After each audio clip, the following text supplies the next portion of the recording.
दीवाना दिल टूट गई कि सब कुछ छूट गई। दीवाना दिल टूट गई कि सब कुछ छूट गई। आज जिंदगी में रात हो गई, आंसू के बरसात हो गई।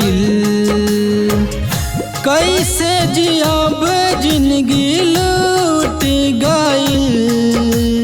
हो दीवाना दिल टूट गई कि सब कुछ छूट गई। आज जिंदगी में रात हो गई, आंसू के बरसात हो गई।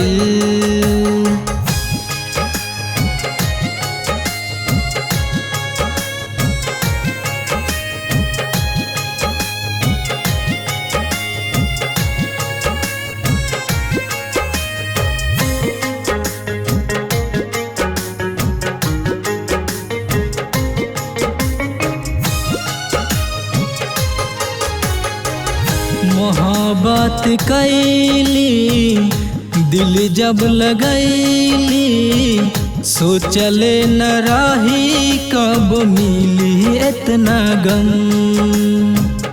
कैसे भुलाई ओ दिन रात, साथ में जवान बितैले बानी हम। ना जाने किस्मत कैसे रूठ गई। हो दीवाना दिल टूट गई कि सब कुछ छूट गई। आज जिंदगी में रात हो गई, आंसू के बरसात हो गई।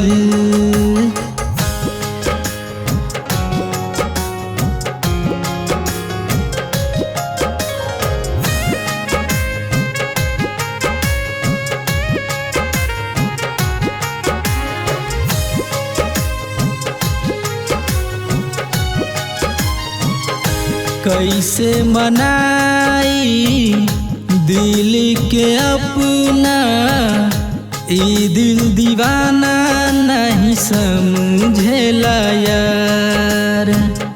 रोएला घुट घुट तरफ तरफ के, बरसेला आँखिया से आंसू के धार।